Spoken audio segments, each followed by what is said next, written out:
کچھ نہ کچھ انسان کو نا عمل کرنا چاہیے. وہ جو عمل ہے نا، کوئی بندہ اپنے عملوں سے جنت میں نہیں جائے گا، جنت میں خدا کے فضل سے جائے گا. لیکن یہ جو اعمال ہیں نا، یہ سبب بنیں گے اللہ کی رحمت کا، یہ ذریعہ بنیں گے خدا کے کرم کے متوجہ ہونے کا. جب ہم نیک اعمال کریں گے تو اس عمل کی وجہ سے رحمت ہوگی، اور وہ رحمت ہمیں اللہ کے قریب بھی لے جائے گی، اور اس رحمت کی برکت سے رب جنت بھی عطا فرمائے. نبی پاک صلی اللہ تعالیٰ علیہ وسلم نے ارشاد فرمایا، ایک عورت تھی، طوائف تھی، ساری زندگی اس کی گناہوں میں گزری معاذ اللہ.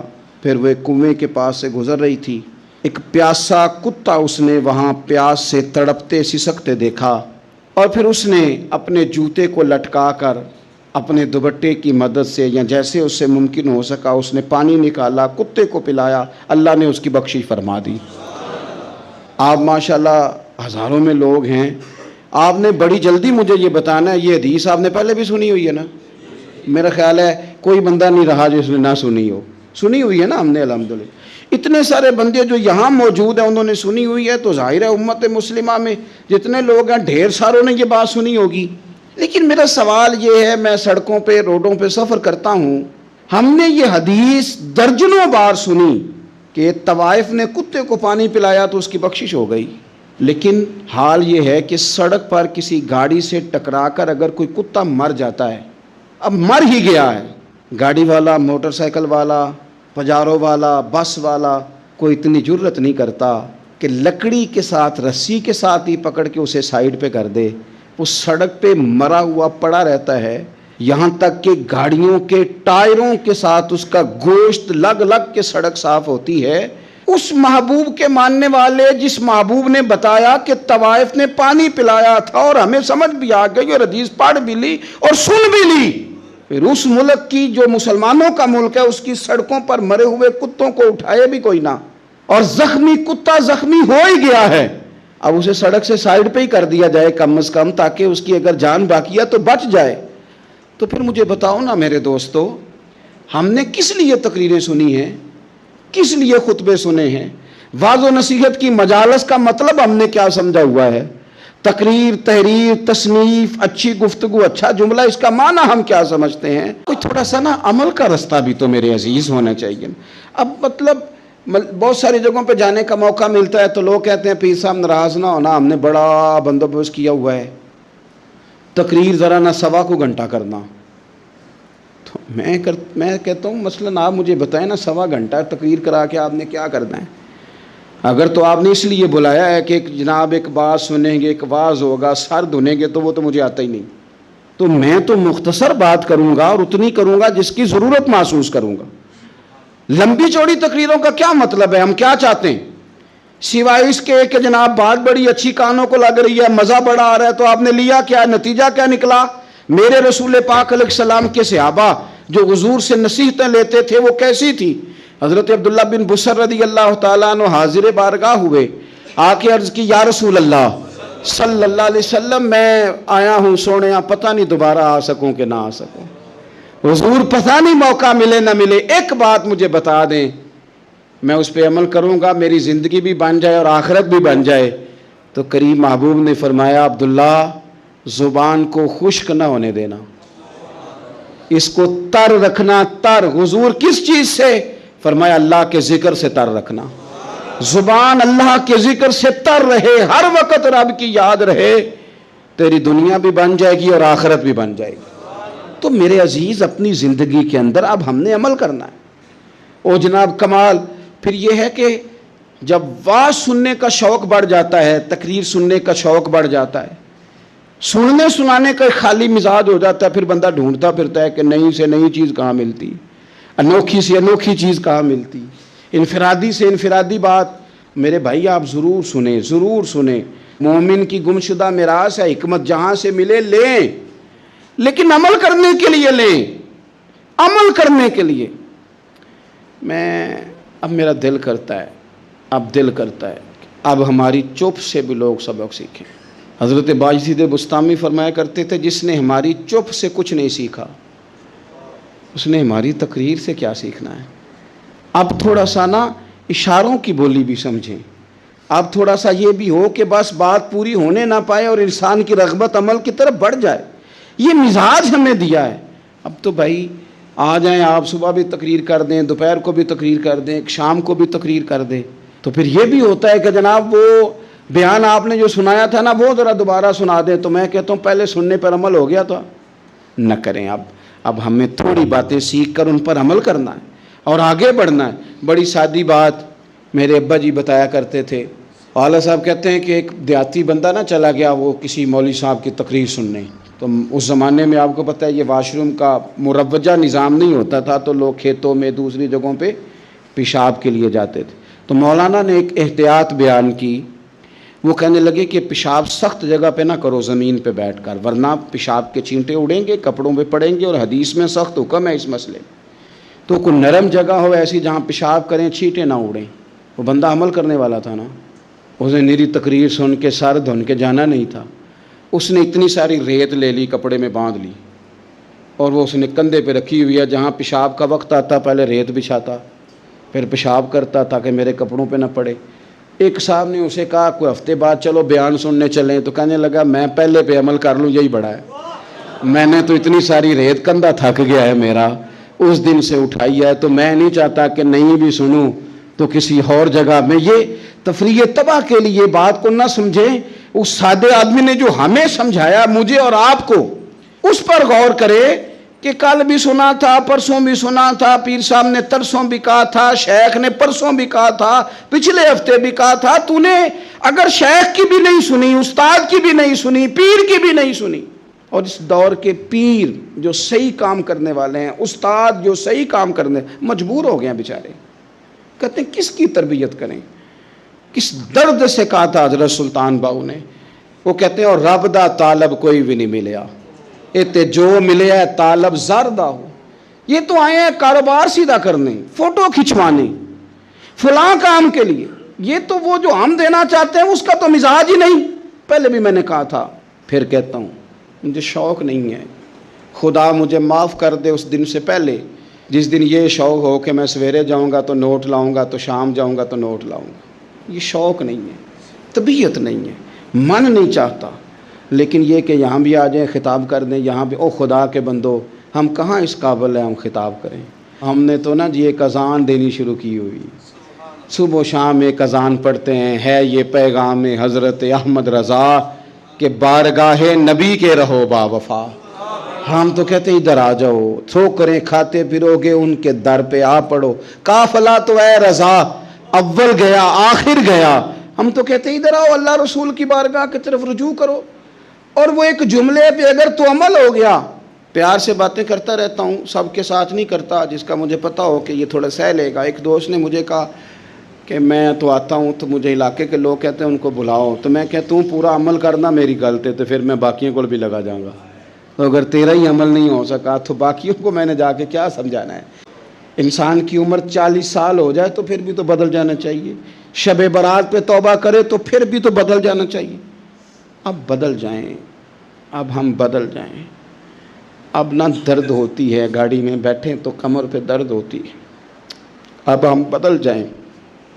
اب لوگ بتاتے ہیں تیرے بال سفید ہونے لگ گئے. اب ہم بدل جائیں. اب لوگ ہمیں کہتے ہیں بچے جوان ہو گئے. اب ہم بدل جائیں نا یارو. اب لوگ ہمیں کہتے ہیں کہ اوخو اب تو آپ اٹھتے وقت زمین پہ پہلے ہاتھ رکھتے ہیں پھر اٹھتے ہیں. اب بدل نہ جائیں. اب محسوس ہوتا ہے کہ نیند گہری نہیں آتی. اب محسوس ہوتا ہے کہیں کہیں جسم میں تکلیف ہے. اب بدل نہ جائیں. اب نہ کئی کلاس فیلو چلے گئے دنیا چھوڑ کے. اب بدل نہ جائیں. اپنے بہن بھائیوں میں سے کئیوں کا جنازہ پڑا. بدل نہ جائیں. ہم میں سے کئیوں نے ماں باپ دفن کر دیے، پھول ڈال دیے قبروں پہ. اب بدل جائیں. اب وقت تھوڑا رہ گیا، اب کچھ تبدیلی کی طرف آئیں. اب توبہ صحیح والی کر لیں. اب استغفار دل سے پڑھ لیں. اب تبدیل ہو جائیں. اب اپنے اندر باہر کچھ تبدیلیاں لائیں. اب اپنے ظاہر اور باطن کو سنواریں.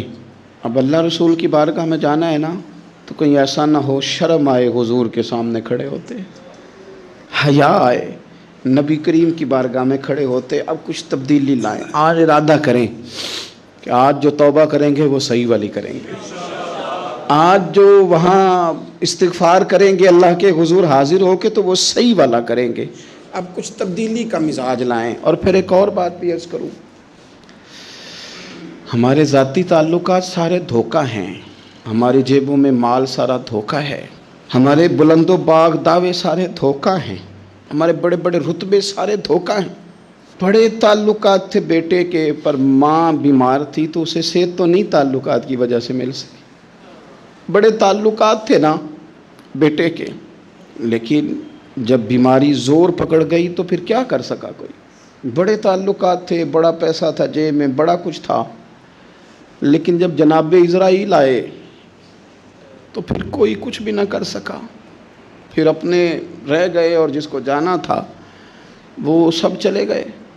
تو یہ جتنی چیزیں ہیں نا، یہ کچھ نہیں ہیں، یہ دھوکہ ہے۔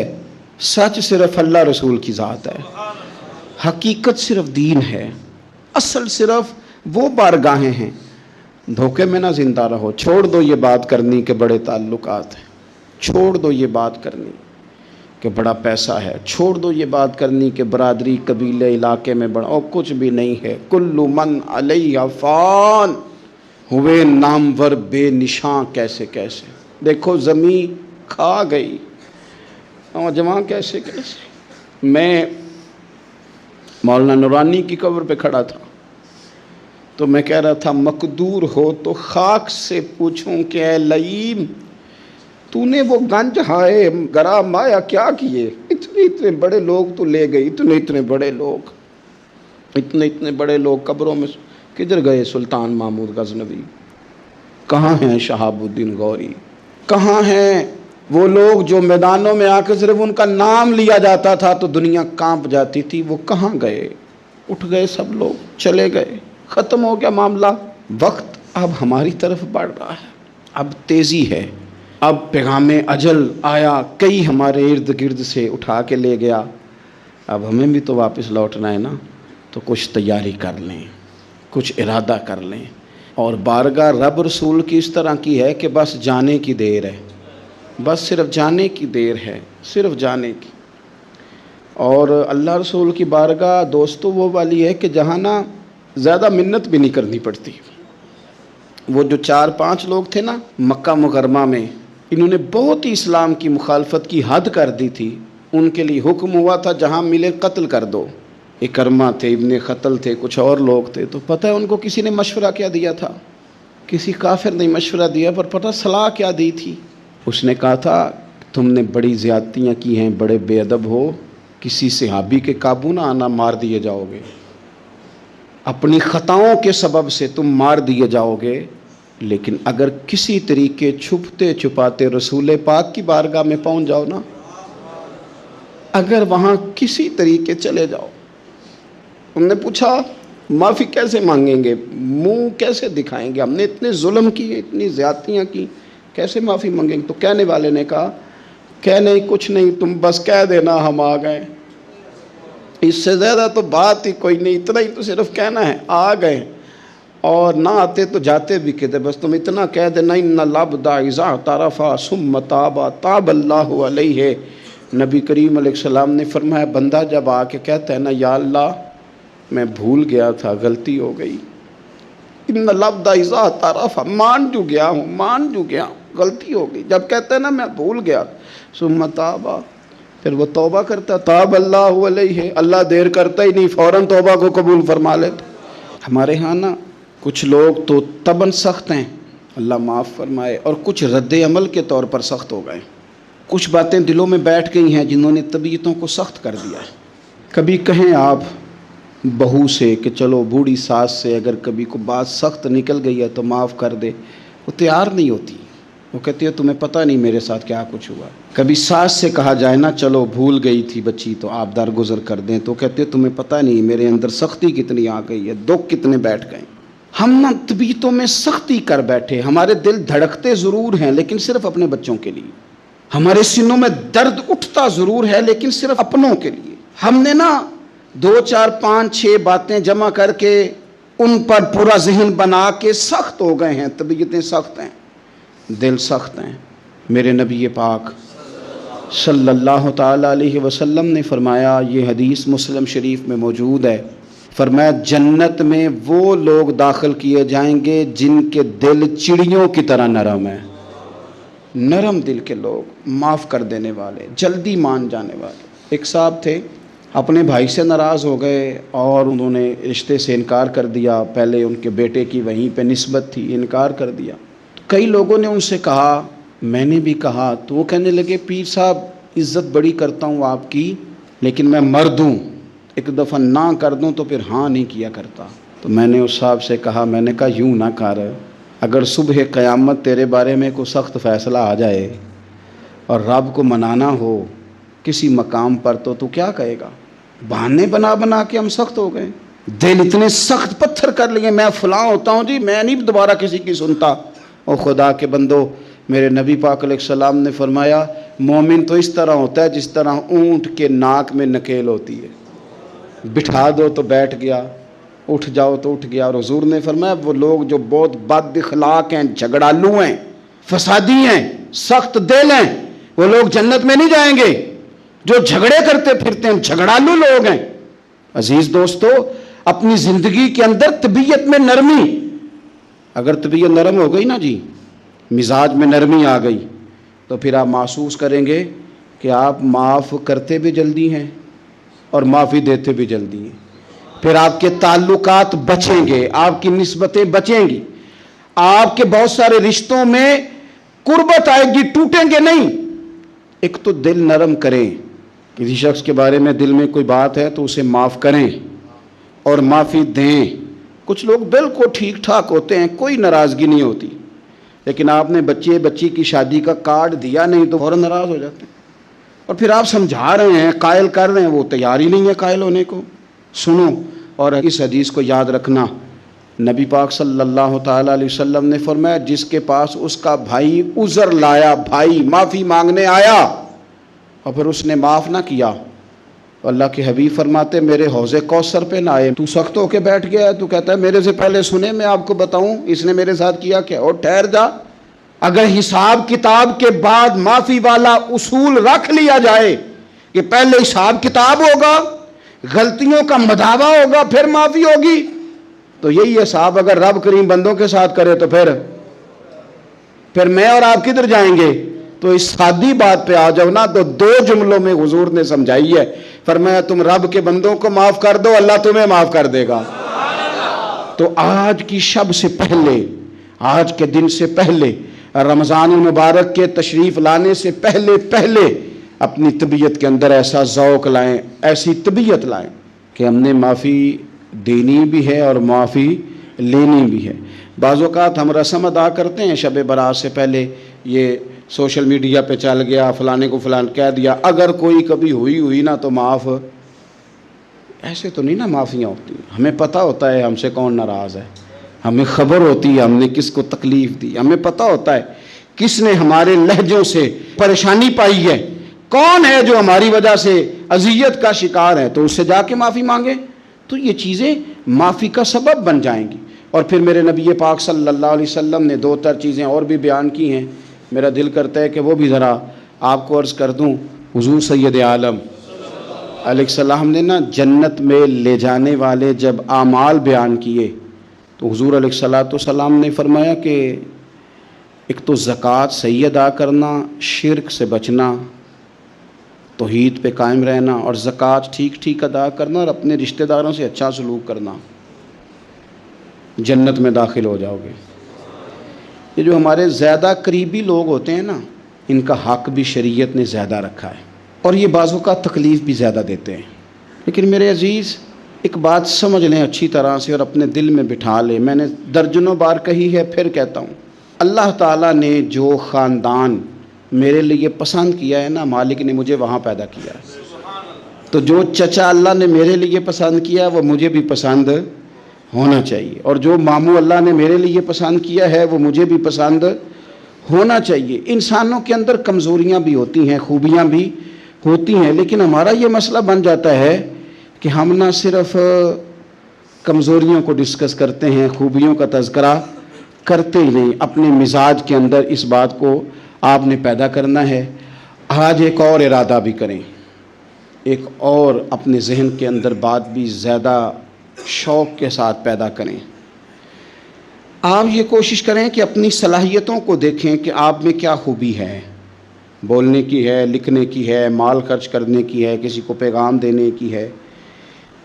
مسجد نبوی شریف میں ایک بی بی صرف جھاڑو خالی دیتی تھی، بیمار ہو گئی تو سرکار تیمارداری کرنے گئے، اور صحابہ نے حضور کو اطلاع دیے بغیر تدفین کر دی، جنازہ پڑھا دیا، تو حضور نے قبر پہ کھڑے ہو کے دوبارہ جنازہ پڑھایا۔ اپنے وجود کو بیکار نہیں رکھنا، اس سے کوئی کام لیں۔ اللہ فرماتے ہیں افحسبتم انما خلقناکم عبثا وانکم الینا لا ترجعون، فرمایا تم کیا سمجھتے ہو ہم نے تمہیں بیکار پیدا کیا ہے، اور کیا سمجھتے ہو تم نے لوٹ کر ہمارے پاس آنا نہیں؟ ایک ذرہ بھی تو بیکار نہیں ہو سکتا، لہذا میں کسی شخص سے بیزار نہیں ہو سکتا۔ اپنی اس صلاحیت کو ضائع نہ کریں۔ ہم نہ بہت سارا وقت ضائع کر رہے ہیں، ادھر ادھر موبائل کھول لیا، دیر تک فلانی چیز دیکھی، پھر فلانی دیکھی، پھر فلانی بحث کی۔ تو اپنے آپ سے نہ کچھ کام لیں، کچھ خدمات کریں۔ ہم زیادہ وقت لوگوں کا انٹرویو کرنے میں ضائع کرتے ہیں، دوسروں کی تفصیلات حاصل کرنے میں وقت ضائع کرتے ہیں، لوگوں کا دھیان رکھنے میں وقت ضائع کرتے ہیں۔ آج کے بعد اپنا دھیان رکھنا ہے، اپنی صحت کا دھیان رکھنا ہے، اپنے معاملات کا اپنے اوپر تھوڑی توجہ دینی ہے، کوشش کرنی ہے کہ کس حد تک ہم اپنی صلاحیت سے فائدہ لے کے کسی کا کچھ نفع کر سکتے ہیں تو وہ نفع کریں، اپنے وجود کو نفع بخش بنائیں۔ حدیث پاک سنیں گے تو آپ محسوس کریں گے کہ اللہ کتنے اجر دینے والا ہے۔ نبی پاک علیہ السلام نے فرمایا جس نے دین کے رستے میں اتنی دیر بھی قتال کیا، لڑا، اتنی دیر جتنی دیر اونٹنی کا دودھ دھونے میں لگتی ہے، اتنا تھوڑا وقت بھی دین کے لیے اگر کوئی نکلا، جد و جہد کی، قتال کیا، لڑا، فرمایا اس بندے کو بھی اللہ جنت عطا فرما دے گا۔ اتنا تو کام کرے نا، اتنا تو کام کرے۔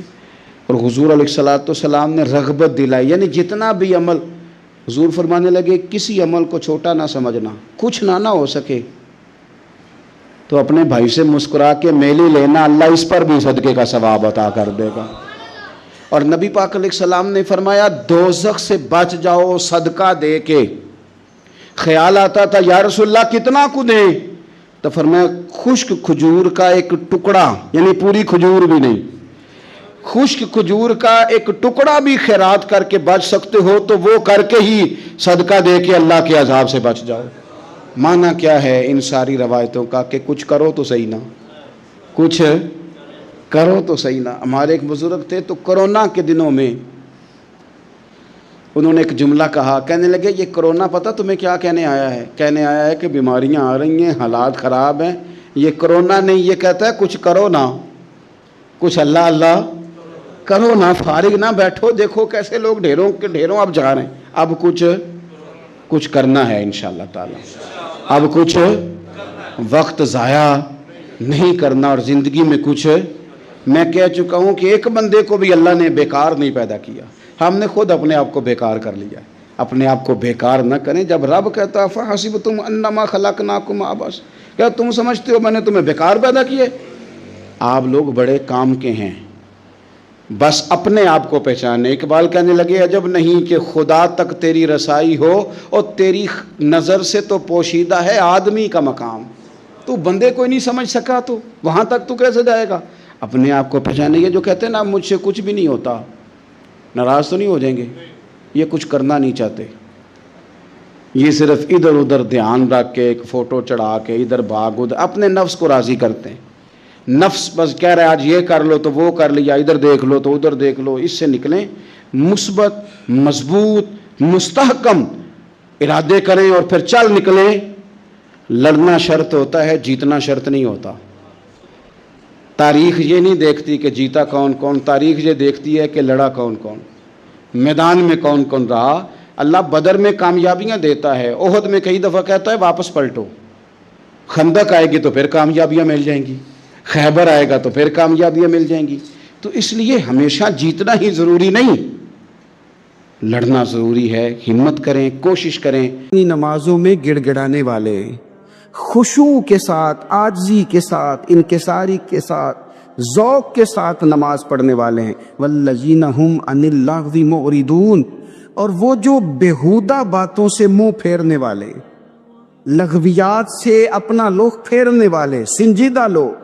پھر ارشاد فرمایا والذین هم للزکاۃ فاعلون، جو زکوٰۃ دینے کا کام کرنے والے ہیں. پھر فرمایا والذین هم لفروجہم حافظون، اور وہ لوگ جو اپنی شرمگاہ کی حفاظت کرنے والے، اپنی شرمگاہ کی حفاظت کرنے والے. الا علی ازواجہم، مگر یہ کہ اپنی بیویوں پر، او ما ملکت ایمانہم، یا اپنی شرعی باندیوں پر. اس زمانے میں جو لونڈی خریدی جاتی تھی اس سے بھی وطی کرنا جائز تھا، اگرچہ اب لونڈیاں موجود نہیں ہیں تو یہ فعل بھی موجود نہیں، سوائے اپنی بیویوں پر یا شرعی باندیوں پر. فإنہم غیر ملومین، فرمایا جو یہ کام کرے اس پر کوئی ملامت نہیں ہے. اپنی بیوی کے پاس شرعی طریقے سے جائے یا باندی کے پاس جائے. فمن ابتغى وراء ذلك، اور جو آدمی اس کے بعد اس حد سے بڑھے، اس کے سوا کچھ اور کرے جو بندہ، فرمایا فاولئک هم العادون، یہ لوگ حد سے بڑھنے والے. جو لونڈیوں اور باندیوں کے علاوہ، اپنی بیویوں کے علاوہ کسی اور جگہ گندگی کریں، یہ حد سے بڑھنے والے، حدوں کو کراس کرنے والے لوگ ہیں. پھر ارشاد فرمایا والذین هم لاماناتہم وعہدہم راعون، اور وہ جو اپنی امانتوں اور اپنے وعدوں کی رعایت کرتے ہیں، امانتیں ادا کرتے ہیں، وعدے پورے کرتے ہیں. اور وہ لوگ جو اپنی نمازوں کی حفاظت کرنے والے ہیں، جن میں یہ خوبیاں آ گئیں. میرا رب فرماتا ہے نماز میں خشوع وضو حاصل ہو گیا، فضولیات سے بچ گئے، زکوٰۃ ادا کرنے والے بن گئے، شرمگاہ کی حفاظت کرنے والے بن گئے، امانتیں عہد پورے کرنے والے بن گئے، اپنی نمازوں کے محافظ ہو گئے. اللہ اکبر، قربان جائیں. مالک فرماتے ہیں اولئک هم الوارثون، یہی لوگ تو وارث ہیں. یا اللہ کس چیز کے؟ فرمایا الذین یرثون الفردوس، یہ لوگ جنت کے وارث ہیں، یہ جنت کے وارث ہیں یہ لوگ. ہم فیہا خالدون، اور فردوس سے، جنت سے نکالے نہیں جائیں گے، ہمیشہ ہی جنت میں رہیں گے. یہ آیات اللہ کا مطالبہ بھی ہے، یہ آیات صحابہ، اہل بیت، اولیاء اللہ، ان تمام کی سیرت کا عکس بھی ہے. اور سب سے بڑھ کر سیدہ عائشہ صدیقہ فرماتی ہیں یہی تو آیات ہیں جنہیں اچھی طرح سمجھ لو گے تو تمہیں مدینے والے کے اخلاق بھی سمجھ میں آ جائے، حضور کے اخلاق بھی تمہیں سمجھ میں آئے. بڑے غور کے ساتھ سورہ مومنون کی ان ابتدائی آیات پر غور کرنا چاہیے. رب فرماتا ہے قد افلح المؤمنون، تحقیق مومن کامیاب ہو گئے. کون سے مومن؟ الذین هم فی صلاتہم خاشعون، وہ جو اپنی نمازوں میں گڑ گڑانے والے، خشوع کے ساتھ، عاجزی کے ساتھ، انکساری کے ساتھ، ذوق کے ساتھ نماز پڑھنے والے ہیں. دیکھیں قرآن نے یہ نہیں کہا شروع میں کہ وہ لوگ اپنی نماز پابندی سے پڑھتے ہیں، بلکہ فرمایا وہ نمازوں میں عاجزی کرتے ہیں، وہ نماز میں خشوع کرتے ہیں، خضوع کرتے ہیں. نماز ہم بھی پڑھتے ہیں، ڈھیر سارے لوگ ہیں جن کا یہ مطالبہ ہے کہ میرا نماز میں دل ہی نہیں لگتا. پہلی بات تو یہ ہے کہ دل نہ بھی لگے تو نماز پھر بھی پڑھنی ہے، اور دوسری بات یہ کہ دل لگانے کو بھی تو کچھ انسان کے پاس چیزیں ہونی چاہیے نا، کوئی ضروریات ہوتی ہیں. سب سے پہلی بات یہ کہ مسئلہ نماز کا نہیں، مسئلہ اہمیت کا ہے. آپ نے اللہ تبارک و تعالیٰ کی ذات کی، رب کریم کے جلالت کی جتنی زیادہ اہمیت اپنے دل میں محسوس کر لی، اتنا ہی نماز کی طرف توجہ آپ کی بڑھ جائے گی. آپ سادی سی مثال ہے، غور کر لیں. جتنا آپ اپنے استاد کو پروٹوکول دیتے ہیں، جتنی عزت کرتے، اتنا ہی وقت پہ آپ ان کے پاس پہنچ بھی جاتے. اگر آپ کے دل میں اہمیت نہیں ہے تو آپ ٹال دیں گے. اور جس استاد کی اہمیت ہے اس کے فون کی گھنٹی بجتے ہی فون بھی اٹھایا جائے گا، اور بات پوری مکمل بھی نہیں ہوگی تو کہا جائے گا جیسے آپ کہیں گے. اور جو وقت وہ دیں گے ان سے 10 منٹ پہلے پہنچنے کی کوشش بھی کی جائے گی. بس سمجھ لیں دل لگنے نہ لگنے کا مسئلہ نہیں، اہمیت کا مسئلہ ہے. آپ جتنی اپنے مالک کی بارگاہ کی اہمیت سمجھ لیں گے اتنا ہی وقت پہ مسجد آئیں گے، اتنا ہی شوق سے نماز پڑھیں. دوسری بات، نماز کے ترجمے پہ غور کریں. آپ یقین کریں اگر نماز کا ترجمہ ہمیں آ جائے نا تو ہمیں تو یوں لگے کہ ہم تو اپنے مالک کی بارگاہ میں عرض و معروض کرنے حاضر ہوئے. یہ سورہ فاتحہ ہی دیکھ لیں آپ. حضور فرماتے ہیں، رب فرماتا ہے سورۃ فاتحہ آدھی میری ہے آدھی میرے بندے کی ہے. جب اس نے کہا الحمدللہ رب العالمین الرحمن الرحیم مالک یوم الدین ایاک نعبد و ایاک نستعین، جب یہاں تک وہ لفظ کہتا ہے تو یہ حصہ میرا تھا. اس نے اپنے رب کی تعریف کی، اور جب کہا نا اس نے اہدنا الصراط المستقیم، اب بندے نے التجائیں شروع کر دی. اس نے کہا کہ مالک بھی تو ہے، رحمان بھی تو ہے، رحیم بھی تو ہے، عبادت بھی تیری کرتے ہیں تو مدد بھی تو تجھی سے مانگنی ہے نا. اب مہربانی فرمانا اہدنا الصراط المستقیم، ہمیں سیدھا راستہ دکھا دے. صراط الذین انعمت علیہم، ان لوگوں کا راستہ دکھانا جن پر تو نے انعام کیا ہے. غیر المغضوب علیہم ولا الضالین، ان کے راستے پہ نہ چلانا ان پر تیرا غضب ہوا، جو گمراہ ہو گئے ان کے راستے. تو نماز میں جب ترجمے پر آپ کا غور ہوتا ہے تو آپ کا تو دل خود بخود لگ جاتا ہے، شوق پڑ جاتا ہے آپ کا.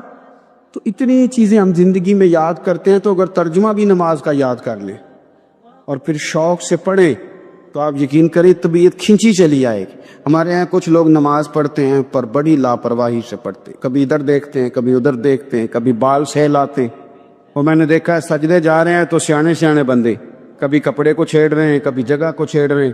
میرے نبی کریم صلی اللہ تعالی علیہ وسلم نے فرمایا ان لوگوں کا کیا حال ہے جو اپنی نماز میں نظریں آسمان کی طرف اٹھاتے ہیں، رکوع سے اٹھے تو اوپر دیکھنا شروع کر دیا، کیا حال ہے ان کا.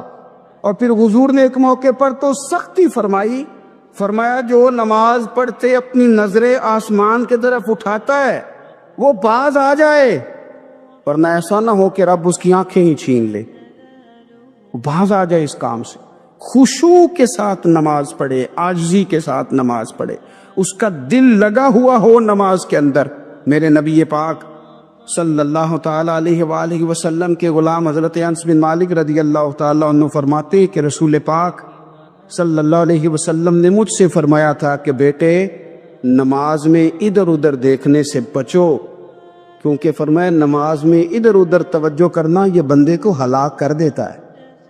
ہلاکت ہے اس میں اگر تم نے ادھر ادھر توجہ کی. نماز تم مالک کی بارگاہ میں کھڑے ہو اور تم دیکھ ادھر ادھر رہے ہو. تو ایک تو نماز عاجزی کے ساتھ. پھر فرمایا والذین ہم عن اللغو معرضون، وہ لوگ جو فضول باتوں سے لغویات سے اپنا منہ پھیر لیتے ہیں، فضولیات سے. ہمارے ہاں نا بہت سارے لوگ ایسے ہیں کہ بلا وجہ ان چیزوں میں دلچسپی لیتے ہیں جو ان کے مطلب کی نہیں ہے.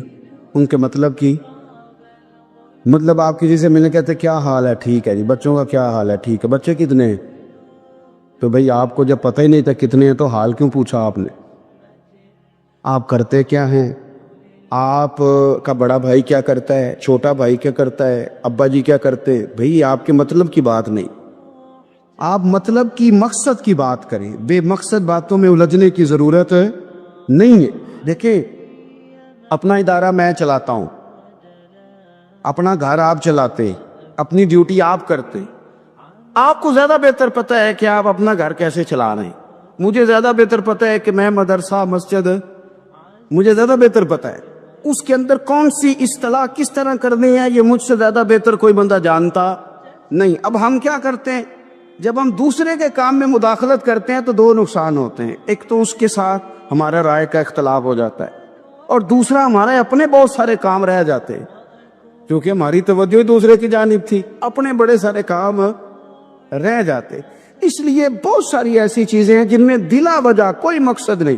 ہم پرانے لوگوں سے باتیں سنا کرتے تھے، ہمارے بزرگ کہا کرتے تھے جڑے پنڈ جانا نہیں، جڑے پنڈ جانا نہیں اودا راہ پوچھنے دی کی.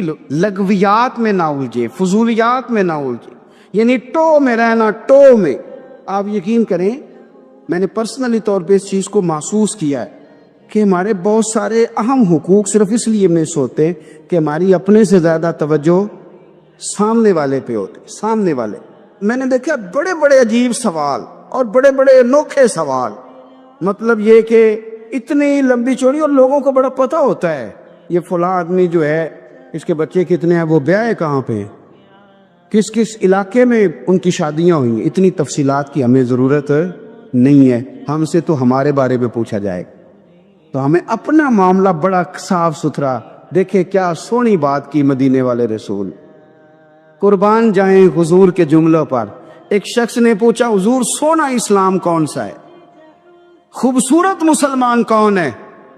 تو نبی پاک صلی اللہ علیہ وسلم نے فرمایا وہ خوبصورت مسلمان ہے جو بات اس کے مقصد کی نہیں، بے معنی ہے، وہ بات وہ چھوڑ دے۔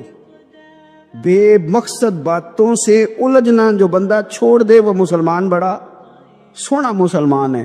ہم کمزور اس لیے ہوتے ہیں کہ ہماری توجہ زیادہ دوسروں کی باتوں پر پڑتی ہے۔ پھر فرمایا والذین ھم للزکاۃ فاعلون، وہ لوگ جو زکوٰۃ دینے کا کام کرتے ہیں، صدقات کرتے ہیں، خیرات کرتے ہیں، وہ کامیاب ہو جاتے ہیں۔ پھر فرمایا والذین ھم لفروجہم حافظون، وہ جو اپنی شرمگاہ کی حفاظت کرتے ہیں۔ نوجوان میری بات پر توجہ کریں، فرمایا وہ لوگ جو اپنی شرمگاہ کی، والذین ھم لفروجہم حافظون، وہ لوگ جو اپنی شرمگاہ کی حفاظت کرتے۔ حضور غوث پاک رضی اللہ تعالیٰ عنہ فرمایا کرتے تھے دو چیزیں انسان اپنی سنبھال لینا، ایک پیٹ اور ایک شرمگاہ، تو فرماتے تھے ولایت اس کے بڑی قریب آ جاتی۔ ہم نہ ان لذات میں الجھ جاتے۔ سیانے سیانے بندے، روٹی کمر سیدھی کرنے کے لیے کھانی چاہیے، زبان کے ذائقے کے لیے نہیں کھانی چاہیے۔ یہ زبان کا ذائقہ لگ جائے یہ کہیں کا نہیں چھوڑتا انسان۔ اپنی شرمگاہ کی جو لوگ حفاظت کر لیتے، کوئی بڑے سے بڑا گناہ کرنے سے بھی بندہ کافر نہیں ہوتا، بندہ کفر کرنے سے کافر ہوتا ہے۔ گناہ بڑے سے بڑا کرنے والا بھی گناہ گار ہے، کافر نہیں۔ لیکن بعض گناہ ایسے ہیں جو جس وقت بندہ کر رہا ہوتا ہے اس وقت وہ مومن نہیں ہوتا۔ میرے نبی کریم صلی اللہ تعالیٰ علیہ وسلم نے فرمایا جب کوئی شرابی شراب پیتا ہے اس وقت مومن نہیں ہوتا، جب کوئی چور چوری کرتا ہے تو اس وقت مومن نہیں ہوتا، اور جب کوئی زانی زنا کرتا ہے تو تب وہ مومن نہیں ہوتا۔ اتنی دیر کے لیے اس کے دل سے ایمان نکال لیا جاتا ہے کہ جو ہمارے لڑکے بن سنور کے نکلتے ہیں، یہ جو میک اپ کا خرچہ لڑکیوں کے برابر لڑکوں کا ہوتا جا رہا ہے، یہ جو لڑکے بھی رات کو چہرے پر کریم لگا کر کے سوتے ہیں، یہ بتا سکتے ہیں کہ مقاصد کیا ہے؟ بتا سکتے ہیں؟ یعنی بچے بھی بغیر شیمپو کے بال نہیں دھوتے، مثلا کیا کرنا ہے آپ نے اس کا؟ بڑی بڑی قیمتی چیزیں جو ہیں وہ آپ نے رکھی ہوئی ہیں، مقصد کیا ہے؟ یہ جو ہمارے بچے بن سنور کے نکل رہے ہیں تو کیا دعوت دے رہے ہیں سوسائٹی کو؟ شارٹ نکرے پہن کے جو نکلے ہوئے، اریاں لباس پہن کے نکلے ہوئے۔ اقبال نے کہا تھا دیار مشرق حوث میں غلطاں، شباب اریاں شراب اسیاں، جسے بھی دیکھو غری کے اسیاں۔ ہم ایسی تہذیب کیا کریں گے؟ شباب اریاں، تم نے اپنی جوانی ننگی کر ڈالی ہے ساری، معاذ اللہ۔ کن مقاصد کے لیے؟ میں وہ اعداد و شمار بتا نہیں سکتا۔ ہمارے ہاں گاند سستا ہو گیا ہے، لوگوں نے گناہ تک پہنچنا آسان بنا دیا ہے۔ آپ دیکھ لیں گندگی دروازے پہ اور گند موبائل میں، کیسے بچائیں ان بچوں کو؟ کیا کریں؟ کلیجے پھٹتے۔ ابھی باتیں سوچتے ہیں تو سوچتے ہیں آنے والی نسل کو کہاں لے جائیں، کہاں چھپائیں، کیا ایسا کریں کہ یہ بچ جائیں۔ خدا را قربان جائیں حضرت عثمان غنی پر۔ مصنف ابن ابی شیبہ میں صحابہ فرماتے ہیں حضرت عثمان غنی نا بڑے مالدار تھے۔ مال آتا ہے تو لوگ عیاش نہیں ہو جاتے، مال آتا ہے تو لوگوں کی خواہشات بہت بڑھ نہیں جاتی۔ بڑے مالدار تھے، مالدار بھی تھے اور سونے بھی بڑے تھے۔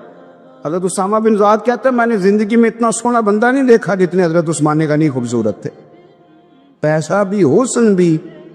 لیکن فرماتے ہیں کہ حضرت عثمان غنی سب سے بڑھ کر اپنی شرمگاہ کی حفاظت کرنے والے اور سب سے بڑھ کر صلہ رحمی کرنے والے۔ رشتہ داروں سے اچھا سلوک کرنے والے، حیا والے، شرم والے، پاکیزگی والے. آپ کا ذہن ہے، آپ صبح اٹھتے ہی ذہن بنا لیں کہ میں نے آج اتنا سبق پڑھنا ہے، آج اتنی تفسیر دیکھنی ہے، اتنی عبادت کرنی ہے، فلانی نعت میں نے دیکھنی ہے، فلاں خیر کا کام کرنا ہے، فلاں آدمی کے ساتھ نیکی کرنی ہے. صبح ذہن بنا لیں، آپ کا ذہن وہی کام کرنے لگے گا. لیکن اگر صبح اٹھتے ہی ذہن میں گندگی ہے، رات کو سوتے ہی معاذ اللہ ذہن میں وسوسے ہیں، تو بے سارا دن وہی چکی چلے گی، وہی انداز رہے گا. تھوڑا سا آپ کو اس کی نگرانی کرنی ہے، تھوڑا سا. ایک بڑی خوبصورت بات، امام اعظم ابو حنیفہ کے ایک شاگرد گزرے، امام محمد رحمۃ اللہ علیہ. خوبصورت بڑے تھے، کچھ خوبصورت تھے، کچھ سونا، کچھ منہ دا مٹھا.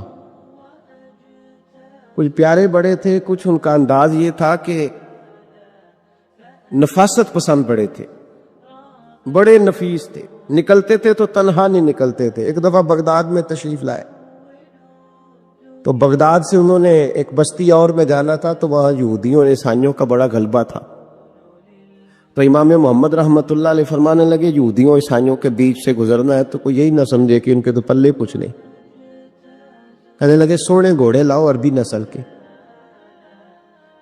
30 شاگرد ساتھ تھے، ان کو بھی ساتھ تیار کیا. عربی نسل کے 30 گھوڑے اور 30 شاگرد. ان کو کہا بھی دستاریں درانا اونچی باندھنا. تو دستاریں بھی باندھی انہوں نے کلے والی بڑی خوبصورت. شاگردوں کو بھی جبے پہنائے، خود بھی جبہ پہنا سفید رنگ کی. اعلیٰ نسل کی گھوڑی آگے آگے، پیچھے 30-32 شاگرد. اور جب آپ گزرے نا بغداد کے آگے اس علاقے سے، یہاں یہودی عیسائیوں کی بھی کثرت تھی. عورتوں کی عادت ہوتی تھی پرانے زمانے میں مہمان دیکھنے کے لیے چھتوں پہ چڑھ جاتی، کچھ اپنے دروازے پہ کھڑی ہو جاتی، کچھ دیکھتی کھڑکیوں میں سے کہ گزر رہا ہے کوئی مہمان. تو یہودیوں کی، عیسائیوں کی بہت ساری عورتیں چھتوں پہ چڑھ گئیں. تو مسلمان نعرے لگانے لگے امام محمد آ گئے، امام محمد آ گئے. کچھ پہلے ہی بڑے حسین تھے، پہلے ہی بڑے خوبصورت تھے، کچھ حضور کی سنت کا نور چڑھا ہوا تھا، کچھ دائیں بائیں شاگرد تھے، پھولوں کی پتیاں گر رہی تھی. تو جب محمد محمد کے نعرے لگنے لگے نا تو ان عورتوں نے امام محمد کا جلوہ دیکھا. تو دیکھا دیکھی کام کیا شروع ہوا، ایک نے دیکھا تو اتنی محو ہوئی کہ اس نے کلمہ پڑھنا شروع کر دیے. اس سے کلمہ سن کے تو دوسری نے بھی پڑھا، تیسری نے بھی پڑھا، چوتھی نے بھی پڑھا. بیبیاں بلند آواز سے مسلمان ہونے لگی. ان کو دیکھا دیکھی مرد بھی پڑھنے لگے. ڈھیر سارے یہودی عیسائی مسلمان ہو گئے. ایک مسلمان ان سے کہنے لگا تمہیں غلطی لگ گئی ہے، یہ ہمارے نبی محمد نہیں. تو میاں صاحب کا نام محمد تھا نا، تو کشمیر کے لوگ کہنے لگے شاید وہاں کے ہندو سکھ وہاں کے جو تھے کشمیر کے، وہ کہنے لگے شاید وہی محمد ہے. تو فرمانے لگے میں تے بندہ ٹھگ جے لوکو، میں تے بندہ چور، جس دا خلقت کلمہ پڑھ دی او محمد بور. میں تے بندہ ٹھگ جے لوکو، میں تے بندہ چور، جس دا خلقت کلمہ پڑھ دی او محمد ہور. تو امام محمد رحمۃ اللہ علیہ کو نعرہ لگ رہا تھا. تو ایک بندہ کہنے لگا یہ وہ والے محمد نہیں، یہ ہمارے نبی پاک صلی اللہ علیہ وسلم محمد صلی اللہ علیہ وسلم نہیں، یہ وہ نہیں، یہ تو ہمارے ایک امام ہے امام محمد، وہ والے نہیں. اب وہ کچھ لوگ چپ تھے، کچھ سوچ رہے تھے، کچھ بات کر رہے تھے. تو ایک بوڑھی اماں اپنے انداز میں بیچ میں سے بولی، کہنے لگی چل بیٹا چھوڑ، ہمیں پڑھنے دے کلمہ. اگر مسلمانوں کے چھوٹے سے محمد کا یہ حال ہے تو بڑے محمد کا کیا حال. پڑھنے دے ہمیں کلمہ. یہ حال ہے ان کے غلاموں کا تو سرکار کا عالم کیا ہو. تو امام محمد کی چال نکلی. بتانا یہ چاہ رہا تھا کہ امام محمد رحمۃ اللہ علیہ سے ایک بندے نے ایک دفعہ مسئلہ پوچھا.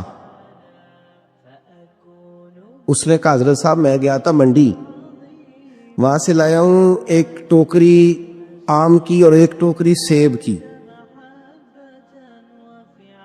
ہمارے یہاں کا کریٹ کہتے ہیں اس کو. تو میں وہ لے کے آیا ہوں. اب میں نے جب گھر لا کے اس کو کھولا ہے نا تو آدھے صحیح نکلے ہیں. ہوتا ہے نا جی اللہ خیر کرے، جو دیانت دار تاجر ہے اللہ آج کل مہربانی فرمائے. وہ ہمارا ریڑھی والا بھی بڑا ایماندار ہے، ہم کیا کریں صدر کی بات، وہ بھی سامنے جو تگڑے تگڑے ہوتے ہیں اس نے آگے لگائے ہوتے ہیں، اور جو تھوڑے سے کمے ہوتے ہیں وہ اندر والی سائڈ پہ دیوار کے اندر رکھے ہوتے ہیں. کیا کیا جائے؟ ہم کیا سیاستدانوں کی کرپشن کی بات کریں گے؟ یہاں تو معاملہ بڑا گڑبڑ ہے نیچے سے لے کر. تو کہا حضور میں نے وہ جو کھولی ہے نا پیٹی، وہ ٹوکری جب میں نے کھولی ہے تو اوپر تو آم اور سیب ٹھیک تھے، تو اندر گلے سڑے ہیں. تو اب میرے لیے حکم کیا ہے؟ تو آپ فرمانے لگے بھی مسئلہ شرعی ہے کہ رکھنے ہیں تو سارے رکھ، واپس کرنے ہیں تو سارے کر. یہ نہیں ہو سکتا کہ تو صحیح رکھ لے اور گلے سڑے. تو یہ مسئلہ امام محمد بتا کے تو رونے لگ گئے. تو بندہ کہنے لگا حضور مسئلہ بتایا ہے آپ نے، تو فقہ کا ایک مسئلہ ہے سادہ سا کہ حضرت اب کیا کرنا ہے، تو رونے والی کون سی بات ہے؟ تو فرمانے لگے یہ تجھے مسئلہ بتا کے نا مجھے کچھ اور یاد آ گیا. آپ کو کیا یاد آیا ہے؟ فرمانے لگے میں بھی عرض کروں گا، مولا امام اعظم کے پاس بیٹھا ہوں، معروف کرخی، سری سکتی، جنید بغدادی، ان سارے درویشوں کے پاس رہا ہوں. میں بھی بیٹھا ہوتا تھا اس محفل میں جس میں یہ ہوتے تھے. اگر جنت میں بھیجنے ہیں تو سارے بھیج. یہ نہیں ہو سکتا کہ گلے سڑے ادھر پھینک دے اور اچھے اٹھا کے لے جائے. ہم سارے مصطفیٰ کا کلمہ پڑھنے والے، سب کو کہا یا ایھا الذین آمنو، ہم سب کا اکٹھا نام. ان لوگوں کی جو محبت ہے نا وہ فائدہ دے گی. خواجہ فرید الدین مسعود گنج شکر رحمت اللہ تعالی علیہ کہنے لگے نظام تجھے آئے ہوئے بڑے دن ہو گئے، جا یار چکر لگایا. فرماتے میں پیدل گیا تو مجھے جانے میں کئی مہینے کئی ہفتے لگے. میں دلی پہنچا اور اپنے گھر کا نا ایک چکر لگایا، اوپر سے چکر لگا کے تو پھر پاک پتن کے رستے میں چل پڑا. کہتے ہیں واپس پہنچا تو حضرت بابا فرید صاحب رحمت اللہ علیہ نے دن گنے ہوئے تھے. کہنے لگے یار اتنے ٹائم میں تو واپس آیا ہے نا، اتنا ٹائم تو آنے جانے پہ لگتا ہے. کہ غریب نواز محسوس نہ فرمائیے گا، آپ نے کہا تھا چکر لگایا، تو حضور میں ایک چکر ہی لگایا ہے، پھر میں واپس آ گیا ہوں. بات ہی چکر کی ہوئی تھی. دیکھیں نا نبی پاک صلی اللہ علیہ وسلم نے فرمایا ابو ہریرہ کوئی کام نہیں کیا کر یار، یہیں بیٹھا رہتا. عرض کی حضور صحیح ہے. اٹھے، سامنے ایک ستون تھا، اس کے پیچھے سے ہو کے نا واپس آ گئے. تو حضور نے فرمایا گئے نہیں. کہ حضور نے آپ نے فرمایا تھا جایا آیا کر. گیا ہوں پر میرا دل ہی نہیں لگا. بھئی تو یہاں سے ہو کے واپس آ گیا، کہیں جانا تو تھا نا، یہیں سے ہو کے. تو ان لوگوں کے صالحین کی محبت کے راستے میں کوئی چیز رکاوٹ نہیں بنی. ہمارے ہاں چیزیں رکاوٹ بنتی ہیں، اپنے اولیاء اللہ سے، صوفیاء سے، بزرگان دین سے، رب کریم کے بندوں سے، داتا علی اجمیری سے، خواجہ اجمیری سے، ان لوگوں سے پیار کریں، صالحین کی محبت دلوں میں پیدا کریں، صحابہ کا پیار دلوں میں پیدا کریں، اہل بیت نبوت کا پیار دلوں میں پیدا کریں. یار یہ حدیث جو ہے نا یہ امید کی کرن ہے، یہ روشنی کا مینار ہے کہ میرے نبی پاک نے فرمایا جو جس سے پیار کرے گا قیامت میں اسی کے ساتھ رکھا جائے گا. یہ صحیح بخاری کی حدیث ہے، المرء مع من احبا. اور یہ جو مع ہے نا اس کا معنی ہے ساتھ رہنا. ہاں مع اللہ، مع یعنی بما یعنی اس کے ساتھ. المرء مع من احبا، جو جس سے محبت کرے گا قیامت میں اسی کے اس کی معیت میں رکھا جائے. لیکن ہمارے ہاں نا کرامتے، میرے جیسا شخص جب بھی کرامت سناتا ہے کہتا ہے میرے حضرت صاحب کا مجھ سے بڑا پیار. بھائی وہ تو پیار کریں گے ہی، وہ تو برکھا ہے، وہ تو رحمت کا سایہ ہے، وہ تو سائبال ہے، تو بازو کھلے ہوئے. تو بتا تیرے اپنے دل کا حال کیا ہے. حضرت حرم بن حیان رحمت اللہ تعالی علیہ فرماتے میں حضرت اویس کرنی کو ڈھونڈنے چل پڑا. ڈھونڈنے بھی اسے نکلا جسے کسی نے نہیں ڈھونڈا اور جو کبھی کسی کو نہیں ملے. حضرت اویس کرنی، یہ فکرہ کسی درویش نے نا حضرت اویس کرنی کے لیے کہا. یہ فکرہ پورا فیٹونی پہ آتا ہے. اسی کسے دے کچھ نہیں جلگ دے تے نہ کوئی ساڈا دردی، کوئی جرانہ نہیں، کوئی دوستانہ نہیں. حضرت اویس کرنی کا مزار بھی کنفرم نہیں کہ کدھر ہے. بس اسی کسے دے کچھ نہیں لگ دے، کیا ضرورت ہے، بس ٹھیک ہے. اپنا جو ہے انداز سارے زمانے سے علیحدہ کر کے رکھا انہوں نے، علیحدہ، الگ تھلگ. تو حضرت خواجہ ویس کرنی کو ڈھونڈتے ڈھونڈتے کہتے ہیں میں گیا، کرن گیا. حرم بھی نہیں، یہ داتا صاحب نے اس کو لکھا ہے. فرماتے ہیں میں گیا تو مجھے لوگوں نے کہا وہ تو حج کرنے چلے گئے. کہتے جب میں مکے گیا تو میں نے لوگوں سے پوچھا ویس کرنی آئے تھے؟ کہنے لگے ہم تو نہیں جانتے. یہ تو میرے جیسے لوگ ہوتے ہیں نا، جن کی تصویریں زیادہ نکلتی ہیں تو جن کی ویڈیو زیادہ ہوتی ہے تو لوگ زیادہ جاننے لگتے ہیں، ورنہ رب کریم کے بندے تو چھپے ہوئے، چکر میں پڑے ہی نہیں. کون اویس کرنی؟ تو انہوں نے کہا کہ حضرت اویس کرنی، چہرے پر برس کے داغ ہیں، کمزور سا وجود ہے، داڑھی زیادہ گھنی نہیں. جب حالات بتائے تو کہنے لگے اس طرح کا ایک شخص آیا تھا، اس نے طواف کیا تھا. پہلے بھی دنیا کرتی ہے، پر جب اس نے کیا ہے نا تو اس کے طواف نے وہ خود بھی رویا ہے اور بھی بڑے روئے ہیں. وہ جب حجر اسود پہ آیا ہے تو رنگ بدلتا دیکھا ہے. کہا وہ کدھر گئے؟ کہنے لگے پورا نہیں پتا، اتنا ضرور خبر ہے کہ ان کے انداز بتاتے تھے کہ اب مدینے جائیں گے. جناب حرم بن حیان کہتے ہیں پھر میں مدینے گیا، میں نے خواجہ اویس کو ڈھونڈا. میں نے کہا یار میں نے حضرت خواجہ اویس کرنی کو ملنا ہے، کسی نے بتایا ہے کہ وہ مدینہ شریف آئے. تو لوگ کہنے لگے ہم نہیں جانتے وہ کون ہے. لیکن نا دنیا جان گئی، دنیا میں بڑا کچھ ہو گیا، بائی نیم لوگ جاننے لگے، ہوٹلوں پہ پہچاننے لگے، سڑکوں پہ پہچاننے لگے. لیکن بات تو یہ ہے کہ جن کو پہچاننا چاہیے اگر وہ پہچان لیں پھر تو بڑی بات ہے، پھر تو بڑی بات ہے. لیکن اگر وہاں ہی پہچان نہ ہو سکے تو پھر تو معاملہ بڑا الگ سا ہے نا. عزیز بھائی، حضرت خواجہ ویس کرنی کے بارے میں پوچھا تو مدینہ شریف کے زائرین اور وہاں کے مقامی لوگ بھی کہنے لگے کوئی نہیں پتا، ہم نہیں جانتے، ملے ہی نہیں. تو کہا باریک سا وجود ہے، پرانا سا لباس ہے، برس کے داغ ہے، چہرے پہ داڑھی زیادہ گھنی نہیں، کسی کو پاس نہیں بٹھاتے. اور پھر ایک جملہ اور کہا، سنا ہے روتے ہیں تو بڑے درد سے روتے ہیں، سنا ہے بھیگی رہتی ہیں پلکیں، سنا ہے ان کی پلکیں بھیگی رہتی ہیں. میں 2-4 دن پہلے کسی سے سن رہا تھا شعر، اس نے کہا تھا ایک واری میری آنکھیاں تو انہوں نے اتھرو پونجے سن، ہن چسکا پہ گیا رونے دا، ہر ویلے یا ہوزاری ہے.